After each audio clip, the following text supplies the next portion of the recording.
नमस्कार फ्रेंड्स, स्वागत है आपका मेरे चैनल में। तो फिर मैं आ गई हूँ एक नई वीडियो लेकर। तो आप देख सकते हैं ये महाकुंभ का दृश्य है, जो कितने संख्या में यहाँ पर श्रद्धालु आए थे।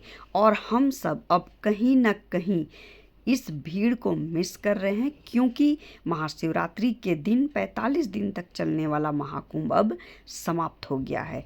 अभी घर घर में यही चर्चा चलती थी।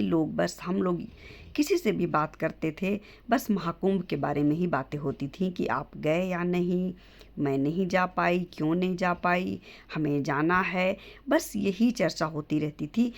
जो महाकुंभ के बारे में नहीं जानता था वो भी इस बार, छोटे बच्चे हो, बूढ़े हो, बड़े हो, सब महाकुंभ के बारे में जान गए। आप देख सकते हैं कितनी भीड़ है, इतनी ज़्यादा संख्या में श्रद्धालु वहाँ पहुँचे थे। तो एक सूनापन अब हमारे ज़िंदगी में आ गया है।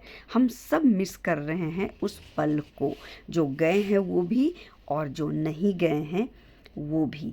यहाँ पर महाकुंभ में कुल मिलाकर 66 करोड़ 66 करोड़ 30 लाख लोग आस्था की डुबकी प्रयागराज के संगम में लगाए हैं। ये दुनिया का सबसे बड़ा जनमत संग्रह माना जाएगा।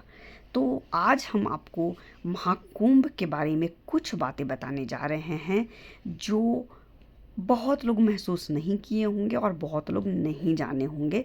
तो महाकुंभ के बारे में मैं कुछ ऐसी बातें बताऊंगी जिससे आपको पता चलेगा कि महाकुंभ कितना बड़ा और विशाल था, और ये युगों युगों तक याद किया जाएगा। इससे पहले इतनी बड़ी संख्या में दुनिया में कहीं एक साथ इकट्ठा इतने लोग नहीं हुए थे, और ये अब तक का सबसे बड़ा आयोजन और तीर्थ यात्रा बन गया है। कई देशों की जो आबादी है, जनसंख्या है, वो भी इतनी नहीं है जितनी आबादी महाकुंभ में पहुंची। और सबसे बड़ी बात, इतने लोग के होने के बावजूद ना तो यहाँ कोई बहुत बड़ी क्राइम की कुछ घटना हुई, ना तो कोई छेड़खानी हुई, ना कोई मारपीट हुई, और ना कोई एक दूसरे का लड़ाई, कहीं भी ये देखा नहीं गया। ये बहुत बड़ी बात है।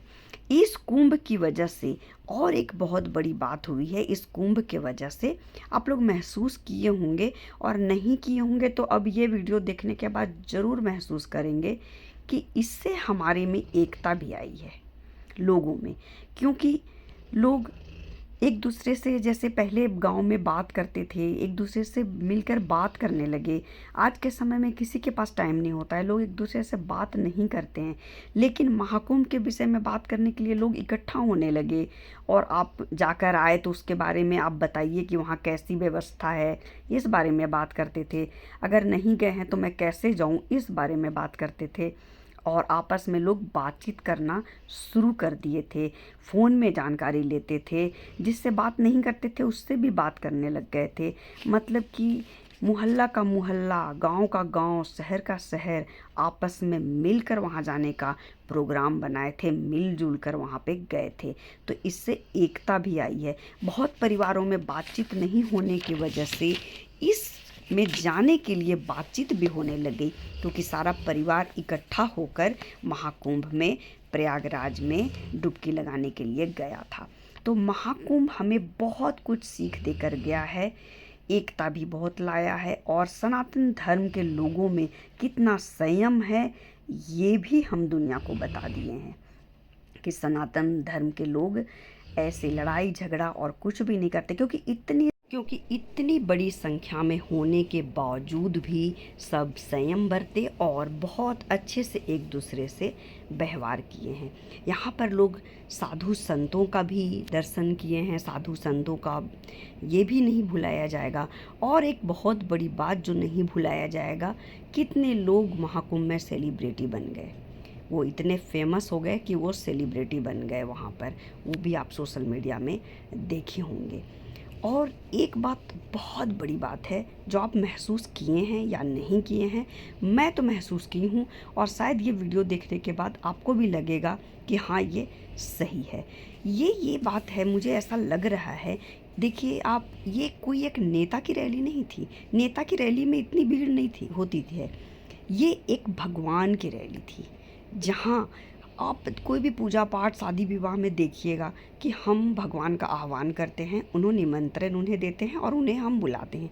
लेकिन मुझे ऐसा लगता है कि इसमें हमें भगवान ने निमंत्रण भेजा था, क्योंकि जिसका बुलावा आता है वही महाकुंभ में पहुंच पाया, जिसे भगवान ने बुलाया वही पहुंच पाया।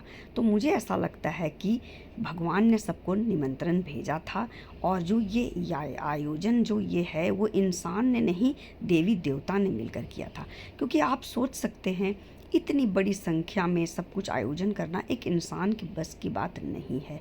तो सारे देवी देवता मिलकर इसको पूरा आयोजन किए थे और सब कुछ अच्छे से उसके वजह से संपन्न हो गया। और ये महाकुंभ दुनिया में रिकॉर्ड बनाया है। देश के लोग ही नहीं, विदेशों में भी आज भी ये चर्चा का विषय बना हुआ है। सनातन धर्म के लोगों का विचार पता चला है इससे। और यहाँ पर आप देखे होंगे कि कोई बड़ा छोटा, अमीर गरीब, यहाँ पर कोई जाति भेद नहीं था, रंग रूप भेद नहीं था, अमीर गरीब नहीं था। सब एक साथ डुबकी लगा रहे थे आस्था की, और एक साथ चले जा रहे थे। सब वहाँ पर एक समान थे, सब एक बराबर थे, ट्रेन में, बस में, वहाँ पर जो चले जा रहे थे।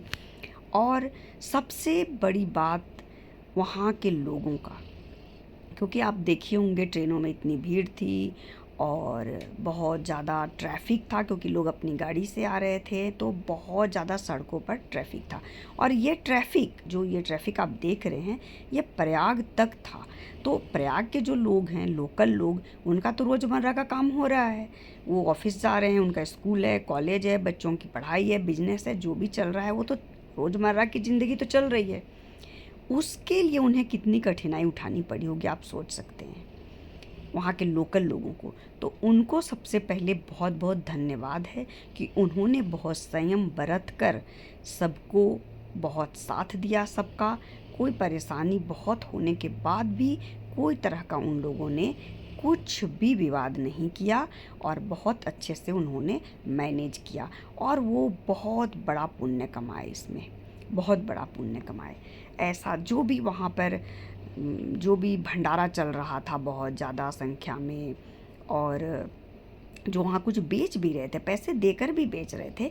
लेकिन कुछ समय में ऐसा होता है कि पैसे देकर भी कुछ नहीं मिलता है। जब हम भूखे होते हैं, प्यासे होते हैं, तो पैसे देकर भी कुछ ले लेना, वहाँ पर मिल जाना, इतनी बड़ी संख्या में भीड़ होने के बाद आपको बैठने की जगह मिल जाना, पानी पीने को मिल जाना, चाय मिल जाना, ये भी बहुत बड़ी बात है। तो वहाँ पर जितने लोग थे, जो कुछ बिजनेस भी कर रहे थे, लोकल प्रयाग के लोग, सबको पुण्य मिला है।